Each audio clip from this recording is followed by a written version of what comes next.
Hi all, welcome to Learn Code Repeat. So today's problem is first missing positive. This is the day 30th of the September Lead Code Challenge. Let's look into the problem. So the problem states given an unsorted integer array, find the smallest missing positive integer. And they have given an example 1, 2, 0 is the input. The output is expected to be 3. The reason because it's an unsorted integer array and it should be positive. So since 0 is not considered as positive, so it won't be the smallest. So the smallest positive number will be 1, then 2, and here after 2 it will be 3. So 3 is the missing number, so that's why the output is 3. And you can see that they have mentioned that your algorithm should run in O of n time and uses constant extra space. Okay, so let's take an example here. So let's say my array is 1 comma 2 comma 3. Okay, this is my array which is in ascending order, sorted order. So here n size is 3, right? The length of the array is 3. So in this case, what should be the expected output, right? So the smallest missing number here will be, since the smallest positive number is 1, so 1 is there here, then after that it is 2, 2 is also there, 3 is also there. So the smallest missing number that I can have here will be 4, right? So here the expected output is 4. Okay, let's take another case, right? Let's say this is 1, 3, 8, something like that, right? Again here n is 3, right? Again I will first check whether 1 is there, 1 is there. After 1, if 2 is there, 2 is not there, right, in this array. So here the expected output will be 2.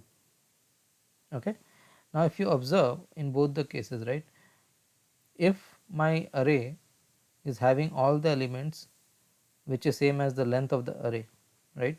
So if my length of the array is n is 3, n is the length of the array, and if I am having all the elements from 1 to 3 in the array, then the expected output is n plus 1, right? So there is one case where my expected output is n plus 1. In all other cases, I need to find out the missing number which is there, right? Because that missing number will always be less than n, right? So the second case is where the missing number is less than n, right? So these are the two cases that we can have, right?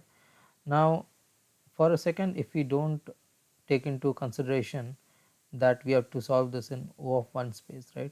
So the normal approach would have been that we could store these values in a hash set, okay, and then we can go from 1 till n plus 1, right? Why n plus 1? Because n plus 1 can be a output, right? If the hash set contains all the number from 1 to n, then I need to return n plus 1, right?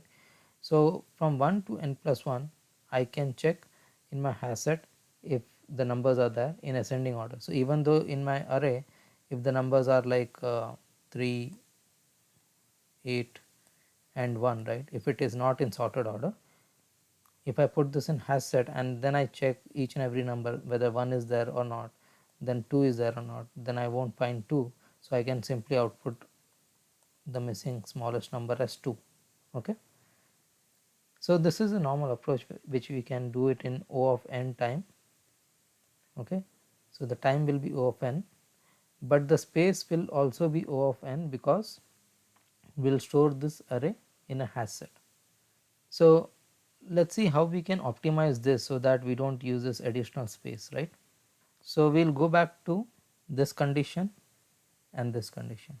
Okay, so keep these two conditions in mind and we will see how we can utilize these two conditions, right? Now remember, if my array is having 1, 3, 8, let's say 0 is also there, right, and let's say minus 1 is also there. Okay, so this is my array. So there are in total 5 elements, so n is equal to 5, right? Now if this is my array and if you go by the condition, right, that we had where it can be n plus 1 the value or it can be less than n, right? So in this case, for these two conditions, right, we know that the range of the numbers, right, in the array in an ideal scenario it should be between 1 to n, right? If all the numbers are present in the array, it should be between 1 to n, right? So what we can do is we can go through the array once, and we can discard the numbers that are not between this range. Okay, so how can we discard this, right? So what we can do is we can update the values in the array which is not in this particular range, that is 1 to n, with a number which is outside this range, but that should be a constant number. So we can take any constant number. So let's say we use a number as n plus 2, right? So we go through the array and check. So this is the first step, right? We'll check whether 1 is in the range of 1 to n is 5, right? So 1 to 5, yes, so don't do anything. Whether 3 is in the range of 1 to 5, yes, don't do anything. 8 is in the range of 1 to 5, no. So I need to update this. So this constant I am checking is 1, 5 plus 2 is 7, so 7. Okay, so here I will update this with 7. Okay, instead of 8 I will update it with 7. Again 0 is in the range 1 to 5, no, so I will update this also with 7. Minus 1 is in the range 1 to 5, no, so I will update this also with 7. Okay, so I updated this as a constant value, which is kind of marking the values which is not in the range. So to mark the values I used a constant number. Here in our case I used a constant number which is n plus 2, okay, because I know for sure that n plus 2 will never be in the range 1 to n. Okay, so you can use any number, I just use n plus 2, but you can use n plus 5, n plus 10, that's fine. So at this step what we did was find nums not in range and mark them. Okay, so for marking we updated it with 7, right? Now the second step, right? Second step is to find out what all numbers that are in range 1 to n, right? What all numbers are present. Now this numbers, right, this can be in unsorted order, right? So here in this case it's 1, 3, but it can be like 1 is here and 3 is at the end, right? It can be that way. So how can we mark it in a way that we know that these numbers are present in sorted order, right? So one option is that we know that the index is this way, right? 0, 1, 2, 3, 4. These are the index, right, for these elements, right? And we know that the rest of the numbers which are not greater than n, right, that are present in this array, those are the numbers that are in range, right? Since those are in range, that means that numbers are present from 1 to n. Okay, so I can very well assign those numbers to its index value. Okay, so that means if 1 is present, I can mark the corresponding index. So if it is the first element, the corresponding index, if it was in sorted order for 5, right, 1 to n is 5, so the expected numbers was this way, right, 1, 2, 3, 4, 5, right? So 1 should have been present in the 0th index, 2 should have been present in the first index, similarly 3 at second index, 4 at third, and 5 at fourth index, right? So this was the index value that I was expecting, right? So if I get a number which is in the range when I am traversing through the array, I will mark the corresponding index that I found this number. Okay, so once, let's say once I mark this index that okay I found 1, then similarly 3, the index for 3 should be 2, right? So I mark 2, right? So once I have marked all the numbers, 7 is greater than n, so we cannot mark anything. So whatever is in range, we should only mark those numbers. So once I have marked the index, now I can simply go through one more time through the array in my third step and see for which index I have not marked anything and return the I plus 1 value, right? If I is the index, so I plus 1, because we have to return the index with starting with 1, right? So here we have taken index starting with 0. So if it is 0, then it should be I plus 1. So 0 plus 1 is 1. So 1 is the number, the positive number, minimum positive number that we are expecting. Okay, so let's see how we can mark this index, right? So to mark this index, what we can do is whenever we find a number that is in the range, we can go to the corresponding index value and update the value with negative of that number. Okay. So that way in the third step we can simply check if the number is not negative. From left to right we can go and check whether the number is not negative. If the number is not negative, I plus 1 value of the index should be the output. Okay, let us do a dry run for this particular case. So here, right, when I am going through this particular array, so first I will have 1 as the value. So we will go to the value minus 1 index, right. So 1 minus 1 is 0, so 0th index. So 0th index value is 1 itself. So we will negate the sign to minus 1. Then the second index, the second value is 3. So we will go to 3 minus 1, which is second index. So 0, 1, 2. Second index is minus 7. So this will remain 3 and this will be minus of 7. Okay. Now currently my I is here, right. My I is here, and for this value I have updated this particular value. Okay. Now my I gets incremented to this.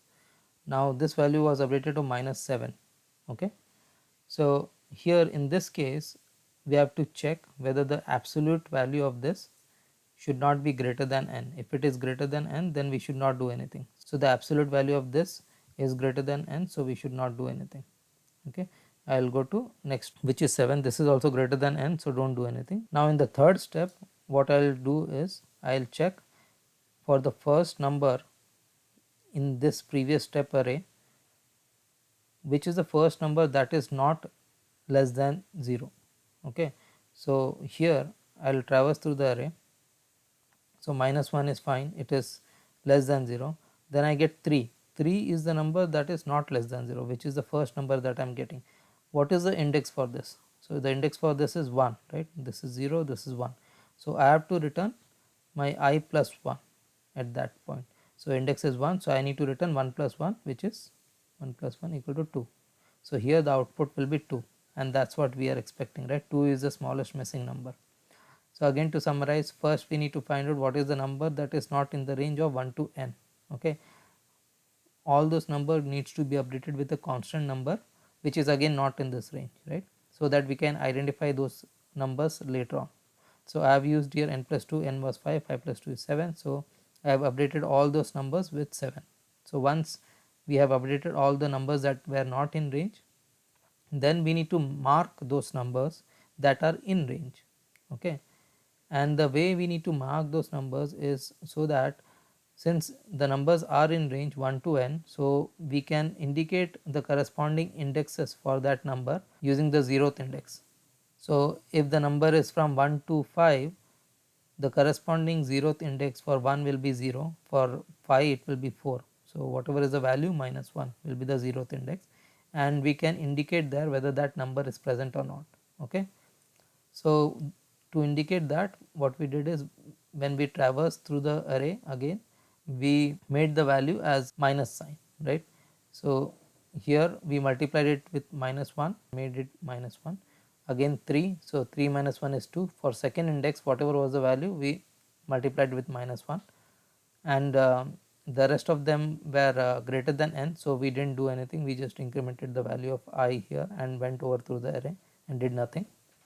Once we did that operation, we can simply go over the array again and check which is the first value which is greater than 0, which is not less than 0. Okay, and whatever is the index for that, return the index plus 1. And here in case, right, if we do not find anything right here, then the final return value should be n plus 1, because that means my array was full, right. That means my array can be this way, right? 1 2 3 4 5. Okay, or it can be like if n equal to 5, right, it can be in any order, right. It can be like 4 3 1 2 5, right.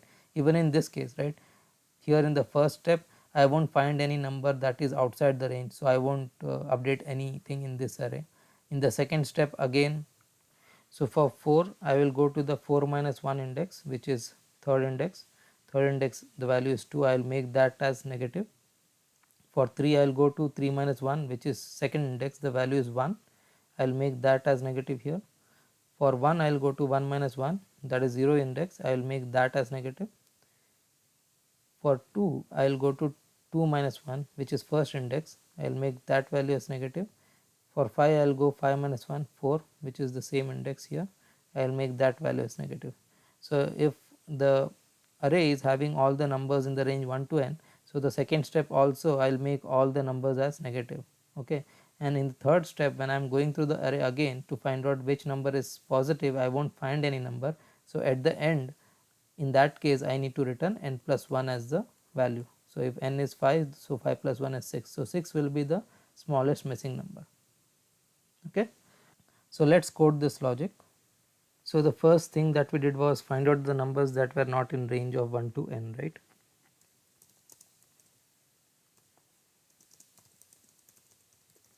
So my n is nums dot length. So here my condition is nums of I is less than or equal to 0 or nums of I is greater than n, right. In both the cases it is not in range, right. So in that case I will update the number to n plus 2.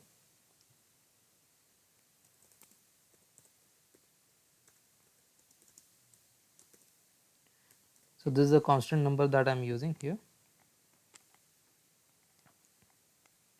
So once I identify all the numbers that are not in range, so the next step will be to mark the numbers as negative, right.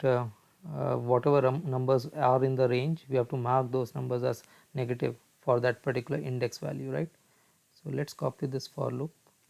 So here, so let's say my values are 1 2 3 minus 1 5, right. In that case I am updating the numbers that are not in range with n plus 2, right. So n plus 2 is 7, so I am updating this minus 1 with 7, right. Now it can happen that so here 7 is 5 minus 1 is 4, so when I am going through this loop and I am making the sign of that particular index value as minus of the value, so for 5 7 will become minus 7, right. So in that case nums of I will be not greater than n, it will be less than n, right.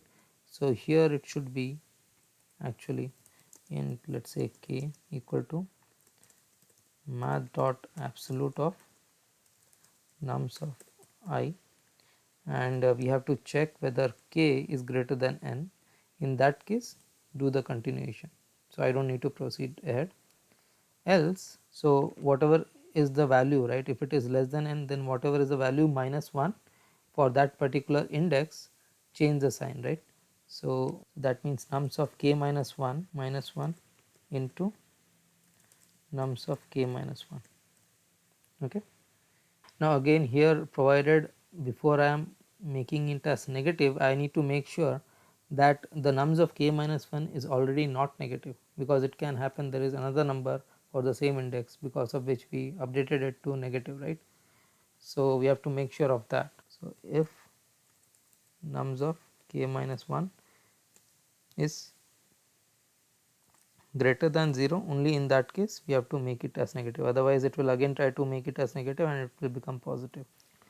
So once we have done this marking the num as negative, so after that we just need to find out which is the first occurrence of the number that is greater than 0, right. So if nums of I is greater than 0, so that means that particular number was not in the range, we were not able to mark it here, right. That means we can safely say that this index value was missing. So since it's an index value, the corresponding number will be index plus 1, right, if the number has to start with 1, right. And if throughout this loop we are not able to return anything, that means it can be a full array. That means if it is 5 length array, it will be 1 2 3 4 5, all the numbers are present in the array, and at the end we have to return n plus 1, that is the smallest missing positive number. So here we will return n plus 1. So let's run the code. It passes the test case, let's submit the code, and the code is accepted. So the runtime of this algorithm will be, here we are doing 3 for loop, so it is O of 3n, which is same as O of n. So the time complexity is O of n, and we are not using any additional space. So, the space complexity is O of 1. Hope you like this video. If you have any comments, please do write into the comment section, and do like the video and subscribe to the channel. Thank you.